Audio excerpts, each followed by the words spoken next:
Hello നമസ്കാരം, എല്ലാവർക്കും ഇന്നത്തെ സ്വർണ്ണവില അറിയിക്കുന്ന ഗോൾഡ് റേറ്റ് ടുഡേ ചാനലിലേക്ക് സ്വാഗതം. ഇന്ന് 2025 ജൂൺ മാസം 18-ാം തീയതി, മിഥുനമാസം 4-ാം തീയതി, ബുധനാഴ്ച. സമയം രാവിലെ 10 മണി. സംസ്ഥാനത്ത് കഴിഞ്ഞ 2 ദിവസമായി താഴേക്കിറങ്ങിയ സ്വർണ്ണവില ഇപ്പോൾ വീണ്ടും വർദ്ധിച്ചിരിക്കുകയാണ്. ഇന്ന് 1 ഗ്രാം സ്വർണം 50 രൂപയും 1 പവന് 400 രൂപയുമാണ് കേരളത്തിൽ സ്വർണ്ണവിലയിൽ വർധന രേഖപ്പെടുത്തിയിരിക്കുന്നത്. ഇന്നത്തെ സ്വർണ്ണവില നോക്കാം. അതിനു മുൻപായി ഈ ചാനൽ ഇതുവരെ സബ്സ്ക്രൈബ് ചെയ്തിട്ടില്ലാത്തവർ സബ്സ്ക്രൈബ് ചെയ്ത് തൊട്ടടുത്തുള്ള ബെൽ ബട്ടൺ അമർത്തി ഓൾ സെലക്ട് ചെയ്യുക. ഇന്നത്തെ 916 അഥവാ 22 കാരറ്റ് സ്വർണ്ണവില 1 ഗ്രാം 9250 രൂപ, 1 പവൻ 74,000 രൂപ.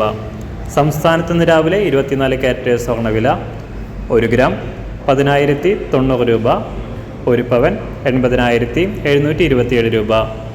ഇന്ന് രാവിലെ 18 കാരറ്റ് സ്വർണ്ണവില 1 ഗ്രാം 7,568 രൂപ, 1 പവൻ 60,545 രൂപ. സംസ്ഥാനത്ത് വെള്ളിവില ഇടവേളയ്ക്ക് ശേഷം വീണ്ടും ഉയർന്നിരിക്കുകയാണ്. ഇന്ന് രാവിലെ 1 ഗ്രാം 121 രൂപ, 1 കിലോ 1,21,000 രൂപ. അന്താരാഷ്ട്ര മാർക്കറ്റിലും നേരിയ തോതിൽ ഉയർന്നിരിക്കുകയാണ് സ്വർണ്ണവില. ഇന്ന് 1 ഔൺസ് സ്വർണത്തിന് $3,395 അന്താരാഷ്ട്ര മാർക്കറ്റിൽ സ്വർണ്ണവില. എല്ലാ ദിവസവും അറിവിരുന്ന സ്വർണ്ണവില അറിയാനായി ഈ ചാനൽ ഇപ്പോൾ തന്നെ സബ്സ്ക്രൈബ് ചെയ്ത് തൊട്ടടുത്തുള്ള ബെൽ ബട്ടൺ അമർത്തി ഓൾ സെലക്ട് ചെയ്യുക. വീഡിയോ ഇഷ്ടമായാൽ ഒരു ലൈക്ക് ചെയ്യാനും നല്ല നിർദ്ദേശങ്ങൾ കമൻറ്റ് ചെയ്യാനും കൂടെ ശ്രദ്ധിക്കുക.